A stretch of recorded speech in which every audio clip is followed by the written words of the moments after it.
Bueno, bienvenidos. Hace clic en aceptar.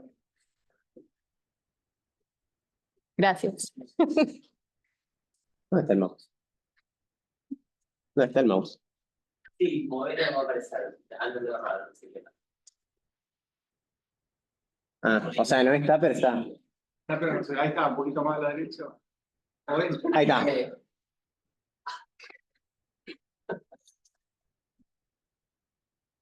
No. Bien, yo les cuento mientras. Es que creo que lo tiene que aceptar para que aparezca. Voy yo.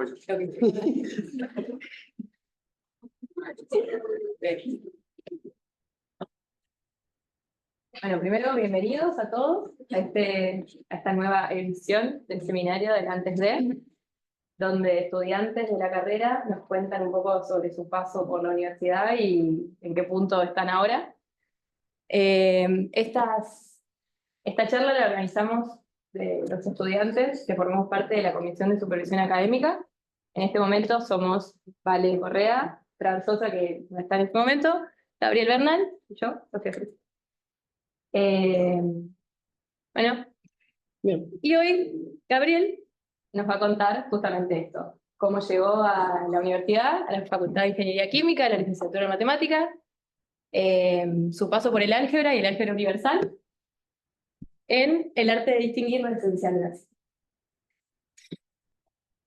Bueno, voy a empezar. Bueno, voy a ver como dos partes. La primera tiene más que ver con mi vida y la segunda con álgebra universal, como bien mencionó Sofía. Bueno, esto antes de entrar a la facultad, ya secundaria, primaria en general, nada me terminaba de gustar. Ninguna materia que yo hacía, ni tampoco música, que iba al CREI, que tocaba el saxo, me terminaba de gustar. Y bueno, nada me terminaba de gustar hasta que algo me gustó. Hasta que vino una profesora, Celina, y me dijo, bueno, mira, acá está la Olimpiada de Matemáticas. Es esto, ¿te querés anotar? Yo le dije, sí, bueno, me anoto a la Olimpiada de Matemáticas, hago problemas, algo para practicar, bastante poco, o sea, me gustó más o menos.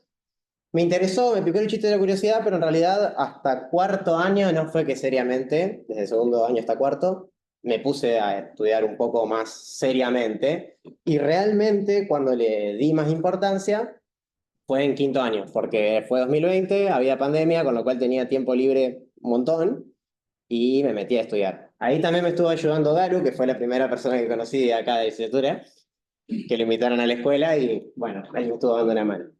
Nada, con todo eso me di cuenta de que realmente lo que quería hacer era esto, entré a la carrera y bueno, a día de hoy tampoco me arrepiento, estoy muy contento. Sí, ahora lo que voy a mencionar sobre todo es el paso por mi carrera, pero nada que tenga que ver, digamos, con las materias, porque eso es algo que ya todo el mundo entenderá lo que es, sino cosas que yo hice aparte, digamos, cosas que se fueron haciendo que son sociales y no sociales, digamos. Vamos en orden cronológico. Yo en primer año, bueno, como es lógico, algo muy específico no hice, porque el primer año lo único que hice fue ir a la UMA. Todos los años se hace una reunión de la Unión Matemática Argentina. 2021 de nuevo era pandemia, así que no se hizo, o sea, se hizo virtual, pero Fede puso la quinta y estuvimos toda la semana ahí en la quinta. Y bueno, también me sirvió para empezar a conocer a la gente y hacer los primeros amigos en este lugar. Y bueno, ahí hay algunas fotos. Mucha matemática. Ya en segundo año, a principio de año, empecé a participar de algunas que son actividades de extensión, o sea, de divulgación. Este fue el festival de PI, en el cual estuve ayudando un poco a organizar y también a presentar. Ahí se ve. Esto está bueno porque es empezar a transmitir las ideas que uno tiene y por ahí uno no se da cuenta, o sea, por ahí parece menos de lo que realmente es, porque por ejemplo puse una foto, a propósito totalmente, que Tom me va a matar, que es esa de ahí. Que bueno, vino un chico y nos dijo, bueno, qué sé yo, qué estudian, qué sé yo, le contamos y resulta que esa persona terminó convenciéndose de que quería estudiar matemática y entró a la carrera. Después se cambió a datos, pero bueno. Por lo menos se ve que sirvió. Y bueno, hay otras actividades que también participé. Todos los años estuve yendo que invitaba a Garu al provincial de las Olimpiadas de primaria y también a un festival que participé acá en el octógono. Y bueno, llegó segundo año, empecé a cursar, el primer cuatrimestre hice una materia que era álgebra 2, que me gustó mucho, y bueno, le pregunté a Manuela, que está acá, que si podría seguir estudiando algo de eso que me interesaba. Y me dijo, sí, bueno, hay digamos, una cosa que se puede hacer que se llama práctica extracurricular. Eso te va a servir como para que vos lo estudies, pero de alguna manera quede algún antecedente, algún certificado de que efectivamente estudiaste lo que hiciste. Bien, bueno, me metí con Manuela y con Miguel a estudiar temas de álgebra universal y después continuamos. Pero bueno, voy a presentar sobre todo lo que vimos en los primeros 6 meses. Eso va a ser la presentación de hoy. Y también puedo decir que presenté en el encuentro de jóvenes investigadores todas esas cosas que estuve viendo. Me sirvió bastante porque es una especie de primera experiencia de lo que es una comunicación científica. También me sirvió para hacerme una idea de lo que sería armar este antes de, y bueno, de alguna manera esquematizar un poco lo que es una charla. También, por ejemplo, me sirvió para no pararme en el medio de la pantalla, como hice, estaba acá en el encuentro. Bueno, otra vez, el segundo año, hubo otra UMA, en Neuquén ahora, también muy lindo. Ahí hay más fotos con todos los submarinos.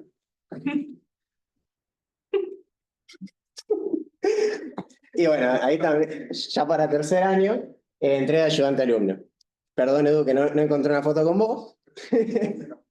No nos sacamos. Estuve en Discreta, que acá estaba con Galu, Gusti y Marian, y ahora este cuatrimestre estoy en cálculo 2. Es muy lindo empezar como a enseñar, es distinto, te das cuenta de que es más demandante de lo que parece y tenés que, de alguna manera, tener los conocimientos suficientemente pulidos, muy bien, para poder transmitir lo que estás diciendo y que la otra persona te pueda entender. Es de alguna manera una cosa distinta, que aparte a mí me interesa, teniendo en cuenta lo que después me quiero dedicar, que es justamente investigación y docencia. Y bueno, por eso es la pose. Otra vez fuimos a Salta, más sociales, porque la UMA al final termina siendo más sociales que aprender.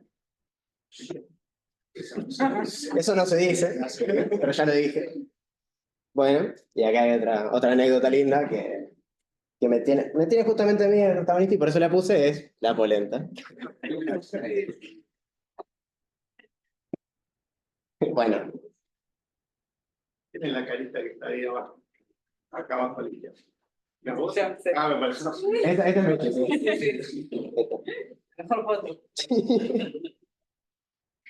Ahora, en cuarto año, al principio de año, nos ofrecieron también dar clases en el ingreso. Otra experiencia distinta a lo que fue ser ayudante alumno, porque ahora ya no estaba ayudando a alguien, ya era yo que tenía que armar las clases y dárselas a un grupo de 60 personas totalmente solo. Además de corregir los exámenes que estuvimos, nos ayudamos mutuamente con él para hacer todo eso. Y también me di cuenta que es todavía más demandante todo eso. Sobre todo armar las clases.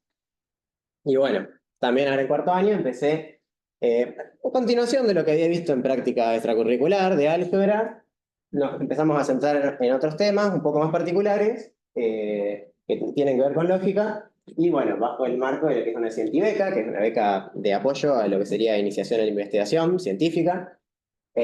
Todo eso va a derivar en lo que ahora va a ser una comunicación científica en la UMA, que va a ser en Catamarca, y va a derivar también en el trabajo final. Además, si se fijan, Manuela y Miguel, pero también se sumó Conrado, que está acá. Y bueno, eso les puedo contar de lo que hice en la facultad. Y ahora vamos a pasar más con la parte matemática, digamos. Vamos a empezar con un ejemplo. Consideremos R con la suma, el menos y el cero. El menos en realidad es el inverso aditivo.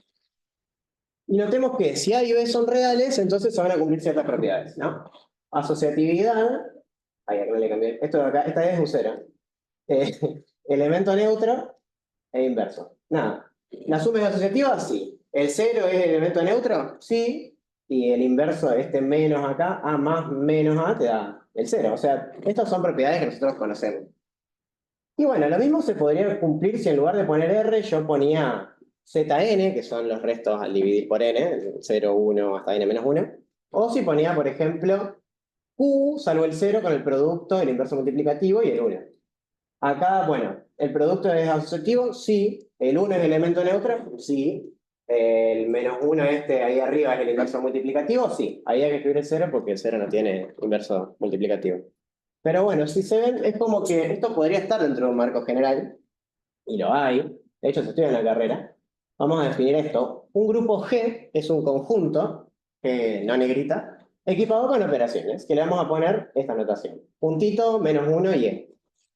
Que satisfacen justamente asociatividad, elemento neutro e inverso. Exactamente lo mismo. Bueno, este tipo de definiciones que es conjunto con operaciones que están acá y ecuaciones. Esto bueno, cuando estás en la carrera aparece más de una vez esto. Aparece, bueno, en el generador claramente aparece grupos, anillos, módulos, pero también aparecen los espacios vectoriales que se ven antes, por ejemplo. Y bueno, estamos en matemáticas, si vemos que hay todas cosas parecidas, ¿qué es lo que tenemos que hacer? Normalmente, o alguien hace, es meter todo junto en un mismo, una misma definición y estudiar eso. Y ver que en realidad es todo lo mismo. Es un caso particular, digamos. Y bueno, a eso vamos. Lo primero que vamos a definir que es un lenguaje F. Un lenguaje de álgebras es un conjunto F de símbolos de función. Simplemente pensemos que en este ejemplito que yo había dado, R más menos 0 es este conjunto. Esto de acá no se está interpretando como funciones, es simplemente un simbolito, un chirimbolo, el más, el menos y el 0. No es que sea una función como tal. A estos numeritos, a estos símbolos, hay asignados un numerito. El más hay asignado un 2, porque es binario, o sea, toma dos elementos, te devuelve uno. El menos es unoario, porque toma un elemento y te devuelve otro, que es el inverso aditivo. Es lo que queremos que pase en realidad, no es que esto vaya a pasar, así a priori. Y el 0, como es simplemente elegir una constante, va a tener un 0. Y bueno, ahora vamos a pasar la otra. Tenemos como los simbolitos y ahora vamos a definir lo que es interpretar esos simbolitos. Que es una operación linearia. Dado un conjunto A, se define como una función de A a la N en A. A a la N es el producto cartesiano. Y A a la 0, por si tienes pregunta, es el conjunto que tiene un único elemento. Acá está el vacío, pero lo único importante es que tenga un elemento y ya está. Bueno, decimos que el N, este de acá, es la unidad. De nuevo, es más o menos lo que yo le venía explicando. Si tenía R con más, menos y ceros, la función esta más, ahora sí, interpretando por lo que es la suma, va a ser binaria porque va a recuadrada en R. El menos, el inverso aditivo, va a ir de R1 en R, entonces 1 área. Y este, como es elegir un elemento, va del conjunto de vacío en R y es la función que al vacío le asigna el 0. Bueno, ¿y qué es un álgebra entonces? Que va a ser nuestro concepto base con el cual vamos a tener todo lo próximo. Va a ser meter. Es bastante larga la definición, pero es simplemente esto, meter el conjunto con los símbolos y las interpretaciones. O sea, meter todo junto. Al final es lo que nosotros queremos que sea, porque ahora teníamos por un lado las operaciones, por otro lado los simbolitos. Bueno, agarra tu conjunto, meter las operaciones e interpretar todo lo que significan esas operaciones. Eso nos está diciendo la definición nomás. Y ahora, como queremos empezar a generalizar algunos conceptos que ya conocíamos de otros lados, si saben, bueno, esto va a ser el concepto de subálgebra, que si saben que bueno, se repite, ¿no? En otros lados aparece su espacio vectorial, su grupo. Vamos a seguir siempre con el mismo ejemplo este de R más, menos y 0, para no ir cambiando tanto. Sabemos que los racionales están incluidos en R. Y fíjense que pasa esto, de una manera se preservan las operaciones, porque si yo tomo dos racionales, los sumo, vuelvo a dar un racional. Yo tomo un racional, le tomo el inverso aditivo, vuelvo a dar un racional, y el 0 también es racional. Entonces, ¿qué pasa? El Q está incluido en R, pero de alguna manera el Q sigue teniendo la misma estructura. Entonces vamos a decir que Q es subálgebra de R. Acá está la definición. Las definiciones tienen o sea, están bien las definiciones que no, pero tienen siempre un cambio de notación que está acá. Ahora lo resalto. Sean A y B dos álgebras de tipo F. O sea, que tienen las mismas operaciones, los mismos simbolitos asociados. Se dice que B es subálgebra de A, la misma idea que acá. Acá el B va a ser Q, el A va a ser R. Si B está incluido en A, Y para cada f n área, o sea, para cada operación n área, en nuestro caso eran la suma, el inverso aditivo y el cero, y cualesquiera B1, Bn en B, racionales serían, se tiene que, y acá esto aparece antes, f de B1, Bn está en B. Bueno, la notación es esto, puedes ubicar, pero lo único que estás haciendo es poner la operación adelante. O sea, estás escribiendo más de 1 B1 en lugar de 1 más B2. Y estás escribiendo menos B1 en lugar de menos B2. Y bueno, estás escribiendo 0 vacío para el 0, pero eso sí. Esto acá al final no genera ningún problema, así que si les cuesta entender esto, no pasa nada. El más obvio me parece que lo que está pasando, el que más claro deja es este de acá. Bueno, entonces esta definición está diciendo que si B1, B2 están en B, o son racionales, entonces más B1, B2 está en B, es racional, menos B1 también, y el 0 también. Similar podemos definir otro concepto que es el de producto directo. Vamos con el mismo ejemplo. ¿Cómo podría definir entonces las operaciones sobre R por R, sobre R cuadrado? Bueno, esto va a ser alguna cosa que nosotros ya conocemos, van a ser como la suma de vectores. Vamos a definir todo coordenada a coordenada. R con estos mismos símbolos, más menos 0, tiene las siguientes operaciones. A1, B1, A2, B2, en R cuadrado, definimos la suma así. Este suma con este y este suma con este. Que es lo que se da acá. Lo mismo con el menos. Menos A1, B1 va a ser menos A1, menos B1. Y el elemento neutro, en lugar de ser el 0, va a ser el 0,0, porque necesitamos tener los elementos neutros en todas las posiciones. Esta estructura se va a llamar producto directo. Y acá está la definición que tiene este detallito, que simplemente es escribir lo que es el producto directo. Para el que no sepa, por ahí esto puede marear, pero es simplemente que cuando el índice i es finito ya no podemos escribir tuplas, porque ¿cómo hacemos para escribir una tupla infinita? Entonces hay que cambiar ese concepto por una función, pero es simplemente porque es lo mismo que pensar que una asociación es una función. Y bueno, de nuevo las operaciones siempre son definir coordenada a coordenada. Este es otro concepto que aparece. Y también podemos mencionar otro concepto que siempre aparece, que son los morfismos. Bien, ahora vamos a pasar a otro ejemplo. En lugar de pensar en R con más, menos y 0, vamos a pensar en Z con más, menos y 0. Eso sigue estando todo bien, porque si yo sumo entero, me vuelve a dar entero. Si sumo inverso aditivo, vuelve a dar entero. Y el 0 es entero, así que no va a haber problema. Dado un natural, vamos a definir una función. Alfa de Z en Zn. Zn, de nuevo, es este conjuntito de acá. Son los restos de dividir por n. Y vamos a decir que alfa de A va a ser el resto de A en la división por n. Bueno, ¿y por qué va a ser un homomorfismo? Porque preserva operaciones. ¿En qué sentido? Fíjense que cuando nosotros hacemos alfa de... Vamos a la primera operación, a la suma, ¿no? Alfa de A1 más A2, eso, por definición, el resto de A1 más A2, al dividir por n. Pero esto lo podemos separar, el resto de A1 más el resto de A2, y esto es justamente, por definición, alfa de A1 más alfa de A2. Fíjense qué pasó. Acá las operaciones aparecen adentro, ahí las operaciones aparecen afuera. Eso es justamente lo que va a pasar y lo que los va a caracterizar. Y eso tiene que pasar con todas las operaciones. El próximo es el inverso aditivo. Alfa de menos A1, por definición es el resto de menos A1, que es menos el resto de A1. Y esto de nuevo sale para afuera. El menos está acá, pasa acá. Pero es negativo, entonces el resto no tenía que ser un número entre 0 y n. ¿Cómo? El resto de menos A1 es negativo. No, este es el menos A1 interpretado que está en el Zn. Ah, en la clase de equivalencia. Claro, es la clase de equivalencia. Y acá fuiste un poquito rápido. Claro. Tomé todos los iguales, donde pusiste el resto de A1 más A2 igual al resto de A1 más el resto de A2, claro, es un teorema, digamos. Sí. Pero quería que quede. No, está bien, claro, un poco para. Bueno, bueno, el alfa de 0 es el resto de 0, dividir por n, que siempre vas a 0, no importa nada.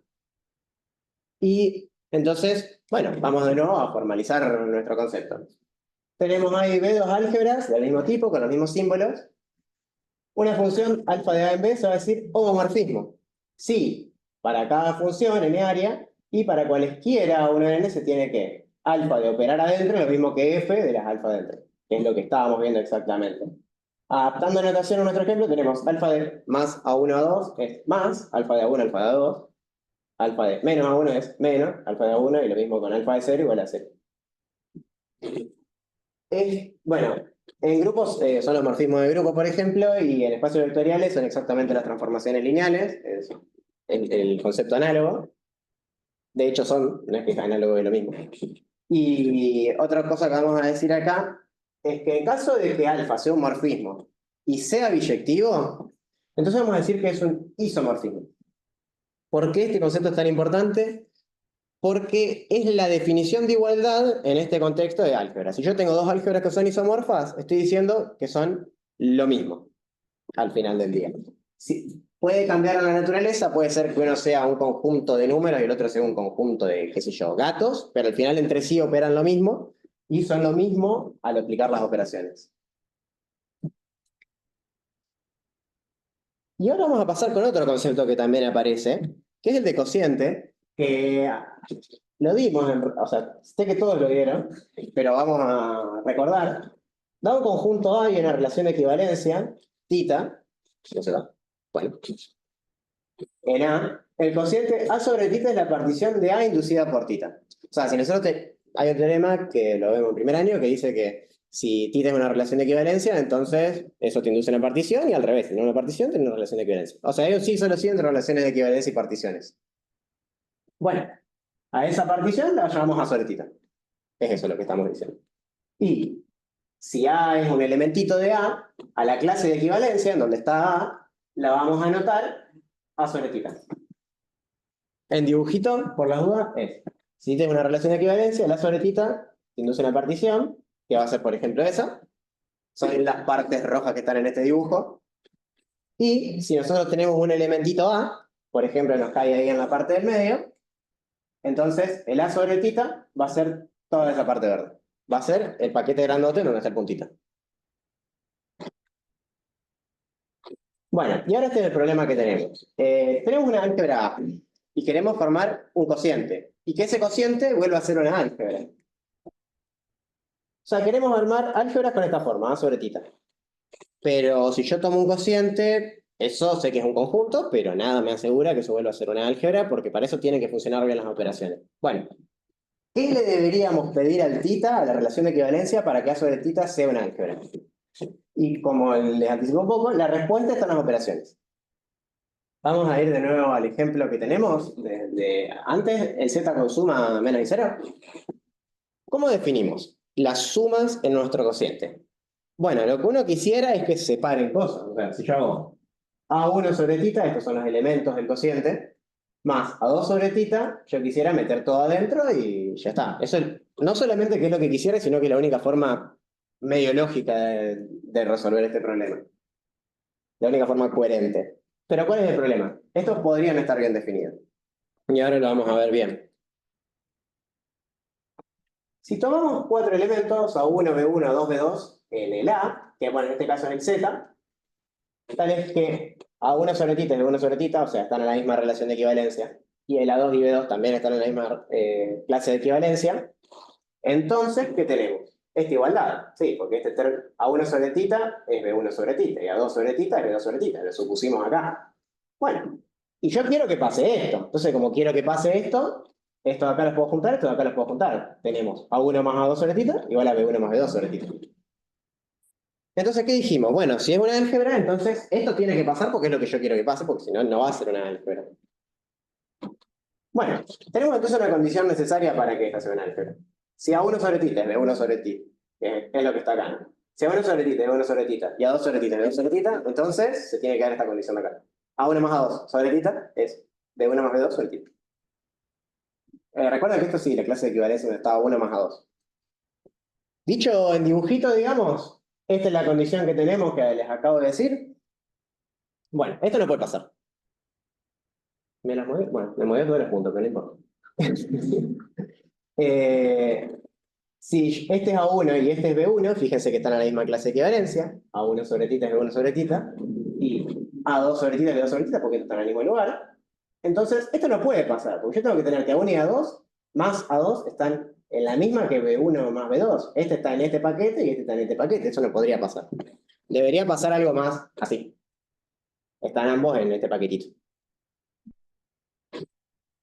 Y bueno, análogamente, como tenemos las otras operaciones, podemos ponernos a pensar y decir qué es lo que necesitamos, exactamente lo mismo. Para el inverso aditivo, si A1 y B1 están en el mismo paquetito, entonces menos A1 y menos B1 vuelven a estar en el mismo. Y para el 0 no tenemos ninguna condición porque solamente les pide una constante. Bueno, entonces eso que les acabo de decir lo podemos empezar a formalizar y decir una condición, que es la que yo les anticipé que iba a haber, sobre una relación de equivalencia para que al hacer el cociente nos dé una álgebra. Tomamos a una álgebra de un tipo, o sea, con ciertas operaciones, y tita una relación de equivalencia.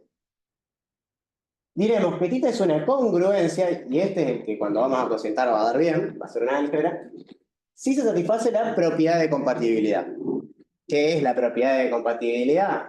Que para cada función, y para cualesquiera, estas son operaciones, si lo quieren decir, y A1 a n, B1 Bn, tales que de a pares están en el mismo paquetito, cuando operamos, vuelven a estar en el mismo paquetito. Y bueno, entonces el teorema justamente es lo que dice eso. Si yo tomo una congruencia, o sea, una relación de equivalencia que satisface esta propiedad de compatibilidad y define las operaciones, como yo le dije que las quería definir, que separan, entonces A sobre tita va a ser una álgebra y la vamos a llamar cociente de A sobre tita. Algún ejemplito que ven ahora. Seguimos con lo mismo, con este ejemplito de acá, y vamos a tomar esta congruencia. Esta relación que ahora vamos a probar que es una congruencia. Tita n, los pares a b en z tales que n divide a menos b. Eso, por la duda, tiene muchísimo que ver con... Es justamente la que va a servir para formar los zn, los restos de división por n. Bueno, esto se puede ver con una relación de equivalencia, es simplemente agarrar a hacer la prueba a mano. No lo vamos a hacer porque llevaría tiempo, pero esto es una relación de equivalencia. Aún más tita n es una congruencia y eso lo vamos a ver. Sabemos que es una relación de equivalencia, lo que tenemos que probar es la nueva propiedad de compatibilidad que acabamos de definir. Bien.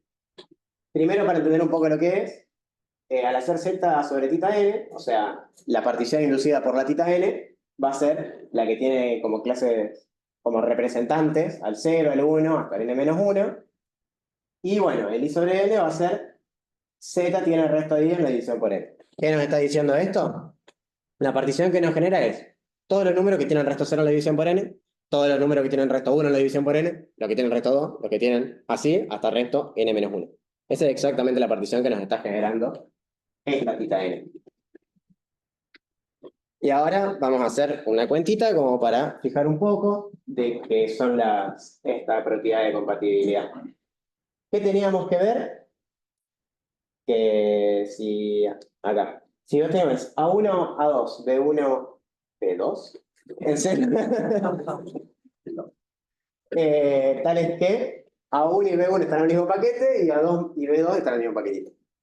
Esto es que n divide, por esta definición de acá, ¿no? N divide A1 menos B1 y n divide A2 menos B2. Bueno, esta era la forma en la cual se inducía las particiones sí, solo sí, relación de equivalencia.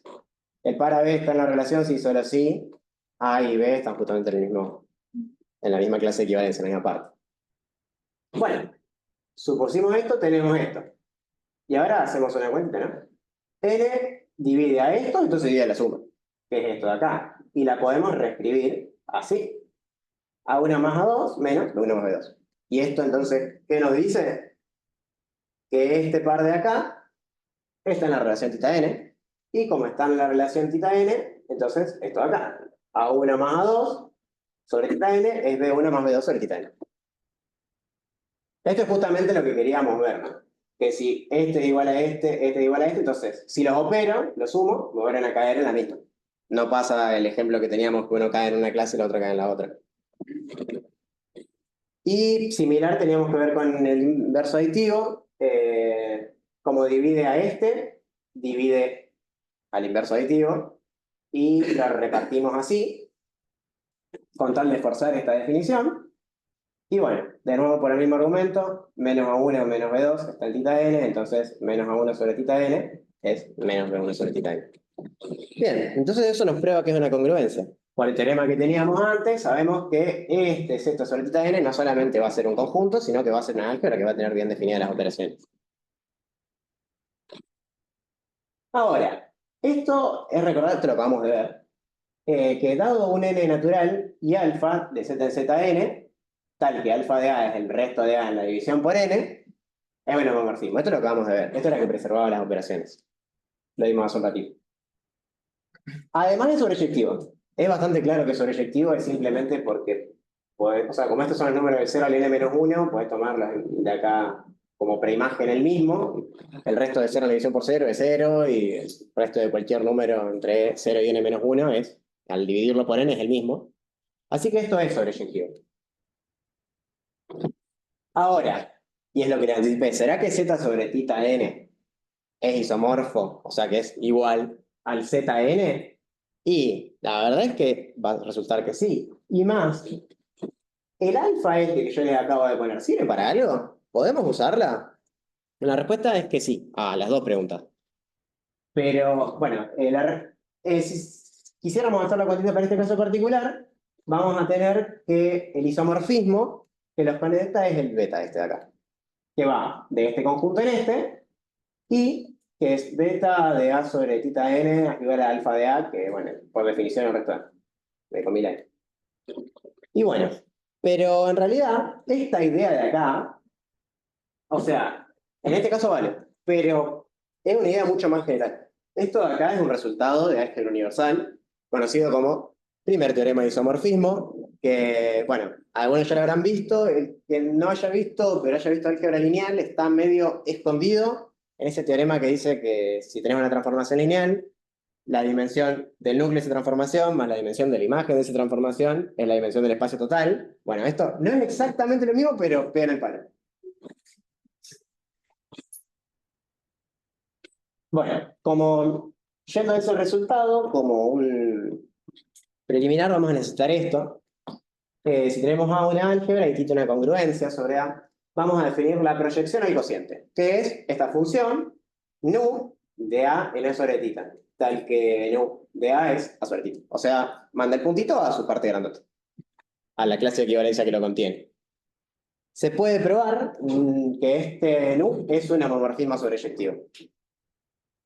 Y eso es simplemente hacer un par de cuentas. Es muy bueno porque toda esta parte puedes no entender absolutamente nada de lo que estás haciendo y te salen las pruebas porque la definición te lo induce. Es como que vos escribís más o menos bien la anotación y sale. Yo lo hice así en el Gerardo igual. La anotación está tan bien hecha. La anotación está tan bien hecha que te sale bien y no sabes qué hiciste. Sí, yo no incluí los cuentas porque me pareció necesario y aunque sea que quede la idea. Entonces, nuestra alfa que teníamos antes era un homomorfismo sobreyectivo, vamos a poner acá una álgebra A, que lo necesitamos con este cuadradito, y una álgebra B, todo convenientemente dibujado, y alfa va a ser un homomorfismo sobreyectivo. Bien. Ahora viene esta idea. ¿Qué pasa si nosotros tomamos dos puntitos de este lado y nos van a parar en la misma imagen?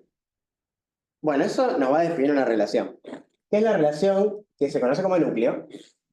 Si alfa de A en B es un homomorfismo, el núcleo se va a definir como este conjunto de acá, que va a ser los pares AB en el cuadrado tales que alfa de A igual a alfa de B. O sea que tienen la misma imagen. En ese sentido, nosotros diríamos que cada puntito de acá, o sea, este par acá, de este puntito con este puntito, va a estar en el núcleo porque justamente van a parar al mismo puntito que es el del medio. Bueno, se puede probar, como ven ahí abajo, que este núcleo no solo es relación de equivalencia, sino que satisface la propiedad de la compatibilidad, o sea, que funciona bien con las operaciones, por lo cual podemos cocientar y nos va a dar una álgebra. Además, esto dentro de todo aparece cada tanto sin este contexto y se ve que es una relación de equivalencia. Bueno, entonces, fíjense que... No, bueno. Bueno, estos cuadraditos de acá están señalizando lo que son las clases de equivalencia. Yo, acá, si yo tomo un puntito dentro de este cuadrado del medio, va a ir para parar ese puntito, porque todos van a tener la misma. Si yo tomo un puntito desde acá, y bueno, todos así, están como... La idea es que están bien posicionados. Entonces tenemos esta partición, dijimos que el núcleo era una congruencia, podemos, mediante el homomorfismo natural que les definí recién, pasar al cociente A sobre el núcleo de alfa. Bien. Esto es básicamente, como conjunto es el conjunto de la partición, digamos, el conjunto de las clases de equivalencia, que les dije que justamente eran los cuadraditos, entonces es bastante lógico este dibujo de graficar que son 9 elementos, que son cada uno de los cuadraditos de todo acá, punteados. Bueno. Entonces, el teorema nos va a decir que esta función de acá, beta, de A sobre tita, definida como alfa de A, que era exactamente la misma que estaba antes en el ejemplo particular, va a ser un isomorfismo, nos va a relacionar A sobre el núcleo de alfa con B. Nos va a decir que estos dos son isomorfos, que son exactamente lo mismo. Bueno, ¿qué pasó? Se movió todo. Para que se entienda más o menos qué está haciendo este beta de alfa sobre tita, pensamos que este cuadradito de acá es el A sobre tita. Eso significa que hay un A por este lado, en este cuadradito, que nos está mandando como imagen, mediante el homomorfismo natural, a ese cuadradito. Y la imagen de ese puntito, como está en el medio, va a ir a parar al medio del otro lado, a ese puntito del medio. Entonces, si A sobre tita es este, y la imagen de A por alfa es este puntito, esperaríamos que quede beta de A sobre tita, pase este cuadradito, este puntito. En definitiva, de que esta beta de acá está pasando estos cuadraditos a sus correspondientes puntos del otro lado. De nuevo, como les mencioné, la prueba de esto es, por más que no se entienda, trivial. Y bueno, acá al final lo planteamos al teorema. Nos dice que si alfa de A en B es un homomorfismo sobreyectivo, que era el que teníamos, existe un isomorfismo alfa beta. No le cambié.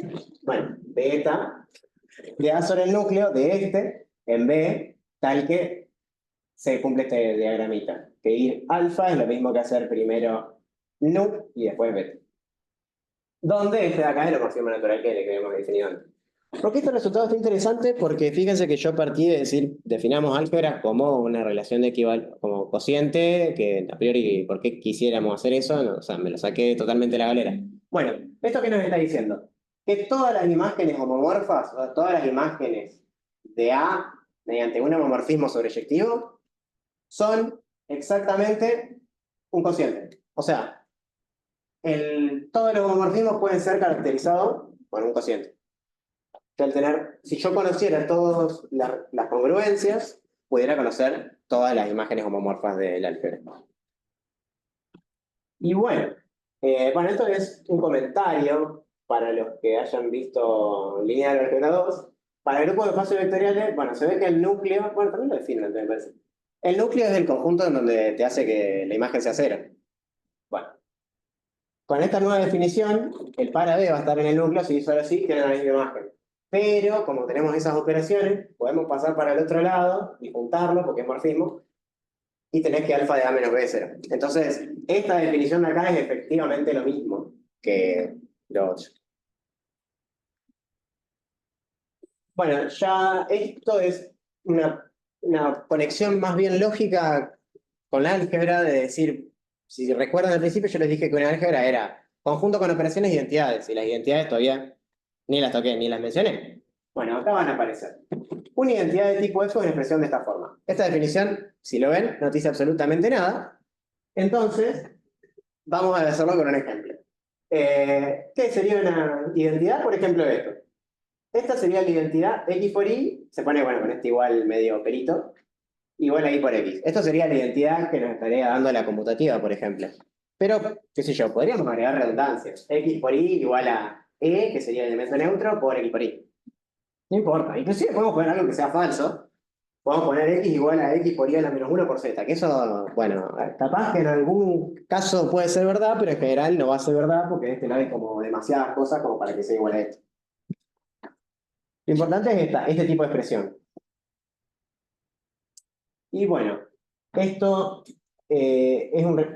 todo esto de acá está definido con tal de enunciar este resultado, que cierra justamente esta conexión que yo les digo de todas las operaciones, todos los construcciones que nosotros fuimos armando, subálgebras, homomorfismos y productos, va a quedar bien conectado con las identidades que les acabo de definir. Hay un teorema que los conecta bastante bien, que nos dice, una clase, el que no sepa lo que es una clase puede pensar simplemente que es un conjunto, no importa nada.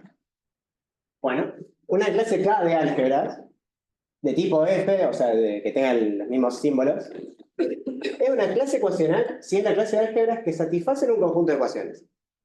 El ejemplo bien claro que les acabo de dar al principio es grupos. Yo dije que tenía unas operaciones y que satisfacía asociatividad, inversos y elemento neutro. Eso definido así, entonces decimos que los grupos son una clase ecuacional, porque son justamente las álgebras que cumplen esas ecuaciones. Y esto que surge más de hacer, bueno, un poco más de desarrollo, ¿por qué queremos definir esto así? Una clase K de álgebras de tipo F, todas con las mismas operaciones, va a ser una variedad si es cerrada por imágenes homomorfas, subálgebras y productos directos, que son todas las cosas que yo le acabo de definir. Entonces, ¿qué nos dice este teorema? Que una clase K de álgebras de tipo F va a ser una clase ecuacional si solo si es una variedad. O sea, puede ser definida como ecuaciones si solo si es cerrada bajo estas operaciones. Si yo tomo una álgebra A, su imagen homomorfa, o sea, la imagen bajo un homomorfismo sobreyectivo, va a ser de nuevo una álgebra en la clase. Si tomo una subálgebra, va a volver a estar en una clase. Y si tomo producto directo, esto vuelve a ser una clase.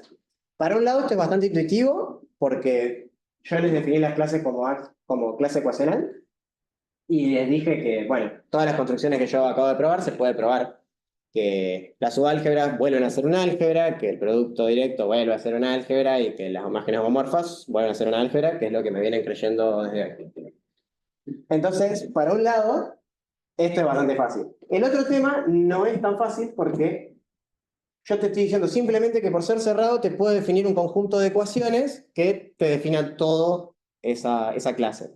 Y eso es lo que tiene interesante. Es la vuelta de esto lo interesante.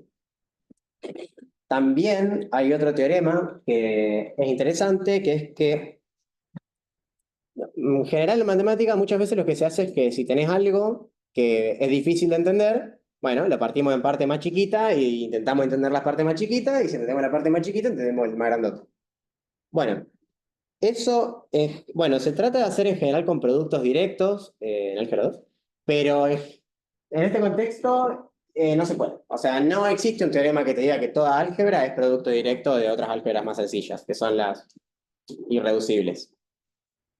Pero si existe otra construcción, axioma de elección por medio, se puede probar este teorema de acá, que toda álgebra A es isomorfa a un producto subdirecto, que es otra construcción, más o menos parecida al producto directo, de álgebras, y el mismo concepto de antes, las más chiquitas son las subdirectamente irreducibles. Esos dos resultados son interesantes porque si los mezclamos juntos, podemos pensar que si simplemente estudiamos las subdirectamente irreducibles, las más sencillas, entonces podríamos conocer toda la álgebra. Y bueno, con esto tendremos un conjunto de ecuaciones. Y esto último viene un poco más a dar, aunque sea una bocanada de algo que estamos haciendo ahora, que es lo que va a terminar más para el trabajo final, que hay otro concepto, en lugar de pensar en ecuaciones, podemos pensar en cuasi ecuaciones. Que estas son las que vienen de incluir la lógica de primer orden. En lugar de tener simplemente una expresión de esta forma, P1 igual a Q1 y ya está, puedo pensar que, bueno, si se satisface P1 igual a Q1 y P sub K igual a K sub K, entonces tenemos otra igualdad que es P igual a Q. Estas son las que aparecen al hacer primer orden y complica bastante el asunto. De nuevo hay unos teoremas, digamos, análogos al otro lado, que una clase cuasi ecuacional, si solo así, puede ser definida o axiomatizada por un conjunto de cuasi ecuaciones en lugar de ecuaciones. La clase va a ser una cuasi variedad si ahora es cerrada bajo otras operaciones, que va a ser isomorfismos, subálgebras, producto directo y ultraproducto, que bueno, no lo vamos a ver.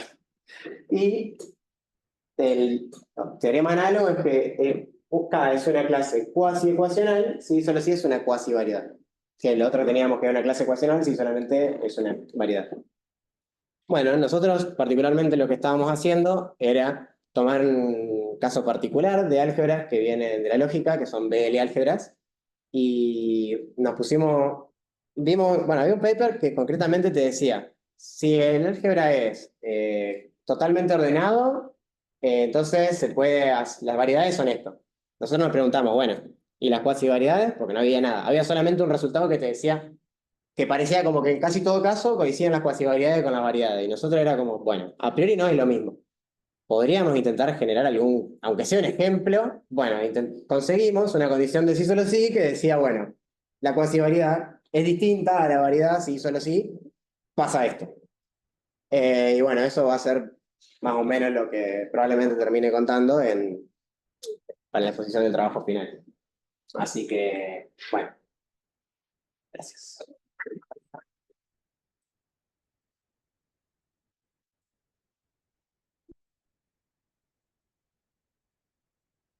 Por último,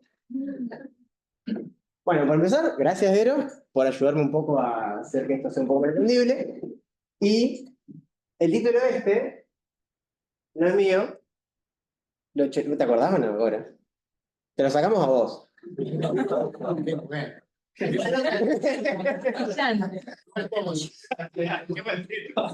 buen tipo. Ya no tengo nada que decir, el estilo es lo que ha contado este muchacho. No, te agradezco que no haya habido una denuncia pública y que el estilo de tu charla, sí. Bueno, no, vos sabés que debo haberlo dicho a menudo. De lo esencial del accesorio, digamos. Nos acordamos de que lo dijiste en una clase, la verdad que ni me acuerdo que estábamos viendo. Y bueno, en este caso era más o menos, o sea, pegaba con la charla porque era... Pero vos, te voy a contar una anécdota. Que en realidad supuestamente no era tuya la frase, se la había choreado a otra persona. No, seguramente no. Seguramente no lo sé si no lo diría. Pero vos sabés que pasó una cosa cuando leí el nombre de tu charla.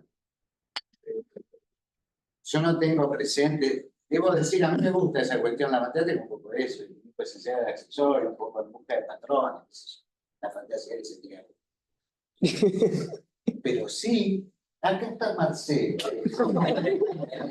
Vos sabés que me invitaron, viste, los viejos, unos viejos mendocinos, unos ingenieros muy buenos, que tenían intención de conocer qué era el grupo. Yo ignoro totalmente los grupos, pero bueno, la impunidad de los años, digo, ¿te acordás, Marcelo? Voy a contar algo de grupo. Agarré un librito que también a mí me gustaba. Y vos sabés que le puse el mismo título a la charlita. Bueno, le puse el mismo título. Cuando yo leí esto, digo, a la miércoles, me sentí honrado. Claro. Decime si no. Le pregunté a Marcelo, ¿te parece este título? ¿Verdad? No era exactamente el arte de distinguir lo esencial de lo accesorio. Sí, a ver, lo dijiste en una clase, con lo cual es probable que le hayamos errado la frase. Pero la esencia es lo mismo. Pero, estaba diciendo. Cuando vos me dijiste, cuando vos me escribiste, digo, este muchacho me suena a denunciar pública. Pero después dije, debe tener algo que ver con eso. Aprovecho, digo, si quiere alguien hacerle preguntas a Gaby, y me recordé que una vez que terminemos preguntas, despediremos a adultes, y quedamos, si quieren, estudiantes para hacer una conversación un poco más amena. Para que Gaby. haya puesto la foto como para que quede bien. Uy, ya. Ahí firmó.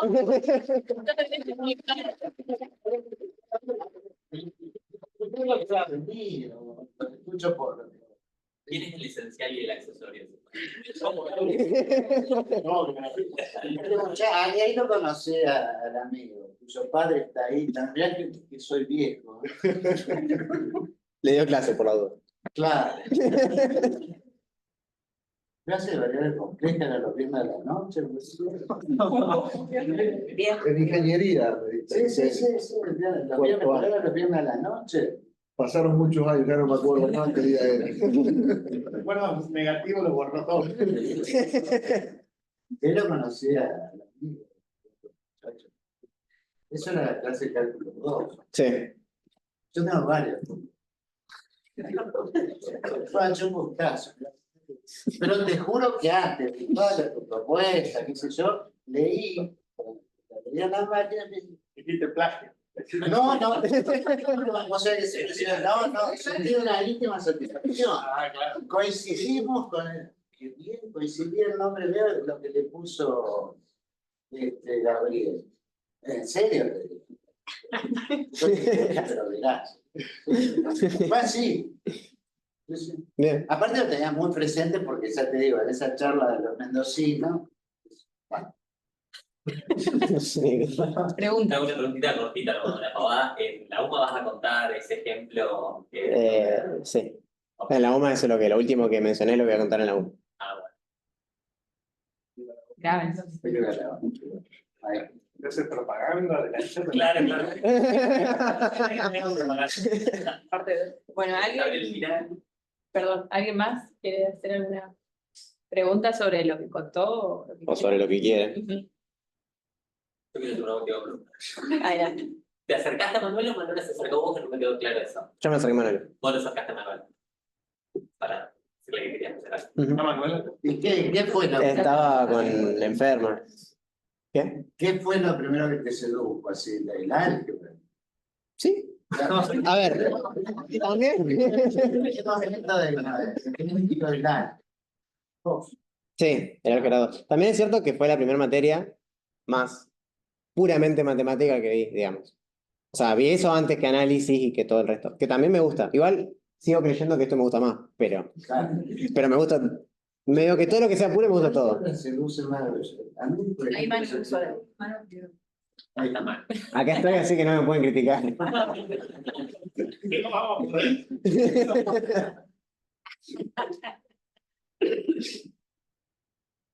Bueno, Bueno, vamos a esta manera. ¿no? renuevo la conversación.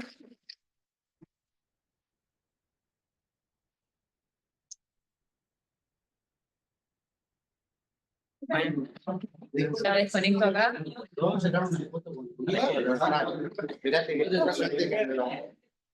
Sacame, vení, sacá una foto con tu papá. Así que con el